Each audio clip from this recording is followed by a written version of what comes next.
House in Baltimore, our WNST tech service. It's going to sound like a pinball machine or a Vegas casino. It's going to be going off. It's all brought to you by Coons Ford Security Boulevard. Of course, they sponsor all of our breaking news, and there'll be plenty of that to go around. It's going to keep this guy and everyone else in our sports media industry very busy. He is one of the NFL football writers as well as a fantasy editor out at Sporting News. He's one of our defending champions here. I saw him at the Super Bowl recently. He's out at sportingnews.com as well as on Twitter at Vinny Iyer. That's VINNIEIYER. And from Sporting News man, we can't get our heads off of Twitter here the next 72 hours. Our necks are going to be spinning here with all of the possibilities, right, Vinny? Yeah, definitely. I mean, it's going to be a constant stream for a long time. We've had the rumors, but now it's good to see the actual players being attached to their new teams and really kick off the 2017 NFL season. You know, and I've said this all week, for some reason this week always sort of sneaks up on me a little bit because there's a Super Bowl. I usually try to go somewhere warm because it's friggin' February. I don't need to tell you, And so you get back and then there's the Combine and you forget, how monumental a period of time. Look, the Ravens are really good most years, right? So when that's the case, you're like, well, they'll still figure it out. They got a quarterback and they got Ray Lewis, and then all of a sudden, they don't have Ray Lewis anymore. And all of a sudden, they don't have position and skill players anymore. And all of a sudden, they don't have a pass rush anymore. And all of a sudden, you look up and Terrell Suggs is pushing 35. And then these things have to count, and they matter. And here in Baltimore, I mean, there's great angst about not making the playoffs. And, I've said over the next 6 weeks, these will be 6 of the most important weeks for John Harbaugh, for Ozzie Newsome, or really for Steve Bisciotti and the future of the organization. We're not used to big change around here. We're not Cleveland or some of these places, San Francisco, where every year there's somebody else making picks. Ozzie's been doing this from the beginning, Vinny. Yeah, it's good to stay ahead of the cycle where you're not really dependent on free agency to make the big moves to get over the top. We saw some teams last year, the Giants and Raiders in particular, have their spending sprees pay off. It usually doesn't happen that way where you can throw some money and have a quick fix, but it's good to stay ahead of that cycle. You don't want to get stuck where you don't have too much cap space and you're also needing to get free agents to put your team over the top. And I think the successful teams are completely out of that cycle. The unsuccessful seem to get trapped, keep spending money and not getting the returns in free agency and are continually stuck and not being playoff. Well, you and I get together usually out in Indianapolis. We both skipped it this year. And, the one thing I'm not getting any buzz of out of there, other than Mitchell Trubisky, no longer Mitch, of course, that I don't know that there's a franchise quarterback here, and I don't know that there's really one out in free agency either. I mean, we'll throw Romo and Osweiler and Jay Cutler and Tyrod Taylor, but, it's certainly not Brady and Manning and Elway and Marino and, those kinds of names. You either have one or you don't. You're probably not going to pick one up this week. Kaepernick's banging around, RG3. All these names are going to land. I think that's going to affect greatly what happens 6 weeks from now in Philadelphia as to who's sitting where and who's going to be the quarterback of the Browns before this is all over with. Yeah, you weigh the options, and you can go after one of these guys, and we saw the floor kind of for those type of players is RG3 from last year. He got $8 million, and now you have to weigh that because if you take a guy in the first round, you're going to be paying less than $8 million per season, have them nice and sewed up for a guaranteed contract. That doesn't even go if you don't take a guy first overall any time after that. So you got to weigh the value. If it's an unproven commodity and you have question marks about durability or can you fit him in your system, is he going to be successful as a veteran?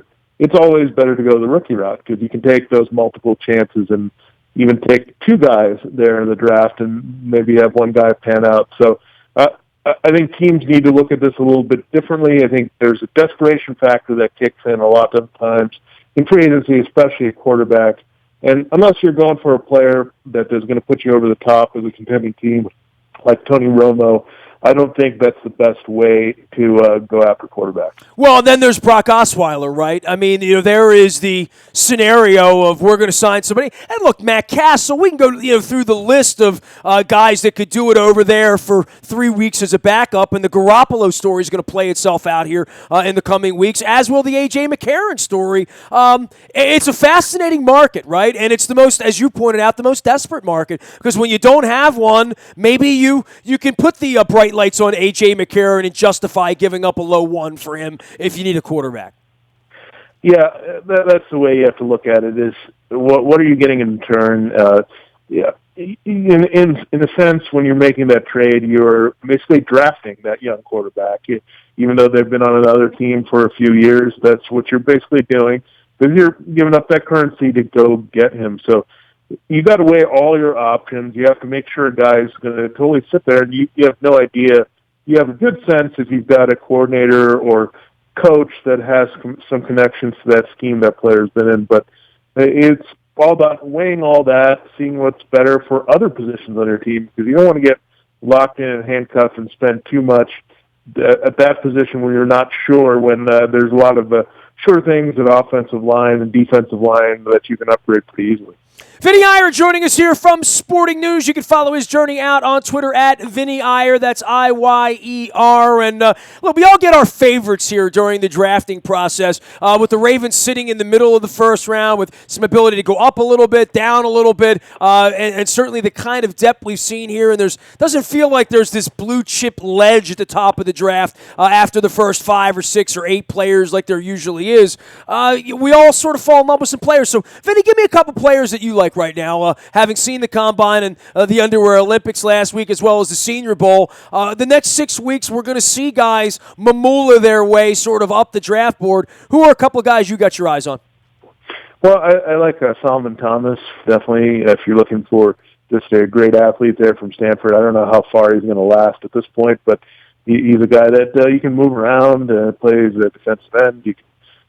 I think you look at that position, that hybrid, looking at outside linebackers, 3-4 types. You got plenty. I like Paris McKinley down there from UCLA. You look at good cornerbacks. I think are really deep. And in the first mock draft, I liked Tease Tabor from Florida going to the Ravens. But you got some other guys, same team with Quincy Wilson there, and a lot of very good value at that position across the board. I think Marshawn Lattimore, even pulling up lame, he's going to be entrenched as the top cornerback, a target there up early for the Jets and Titans, teams like that. So to me, you look at those, and I don't think you can go wrong if you're going with the first 32 picks or so for Leonard Fournette, Dalvin Cook, and Christian McCaffrey. I think the production and versatility of these guys and the big playability, they're just special players, and I think you'll get the immediate rewards from them. Myles Garrett put on a show now, didn't he, last week?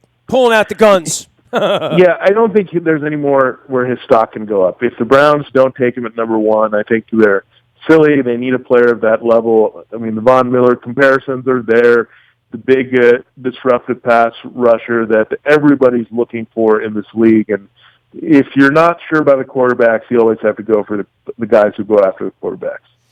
Vinny, always great to catch up with you, man. We'll be following your journey out on Twitter as well as out at sportingnews.com. Keep the faith, my brother. The draft is coming. We'll start playing football again at some point in the spring. All right, thanks a lot, Nestor. Appreciate it. Great to have you on. Vinny Iyer joining us live from Charlotte, North Carolina. I didn't even get on him about the Panthers, but he's not a Panthers fan anyway. Doing fantasy as well as football writing at sportingnews.com. You can find me out in the Bayou Toyota Audio Vault 24 hours a day from anywhere in the world on your mobile device by downloading the TuneIn Radio app. We do come in crystal clear. Our morning newspaper's kind of awesome. And that appears at 7 a.m. It's all brought to you by Planet Fitness and planetfitness.com. And the tech service is alive this week. Free agents news. Brandon Marshall's going to sign with the Giants. We got stuff happening everywhere. And, of course, the Ravens releasing players, signing players, Brandon Williams, Rick Wagner.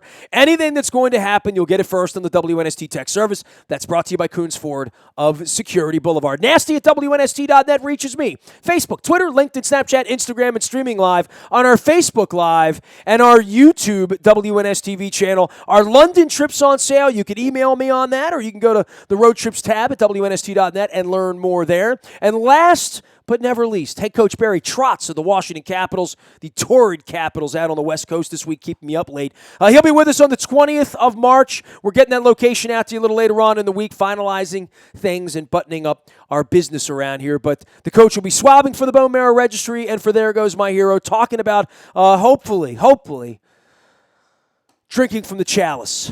We can only hope. One day we'll ring that red victory bell for the Washington Capitals.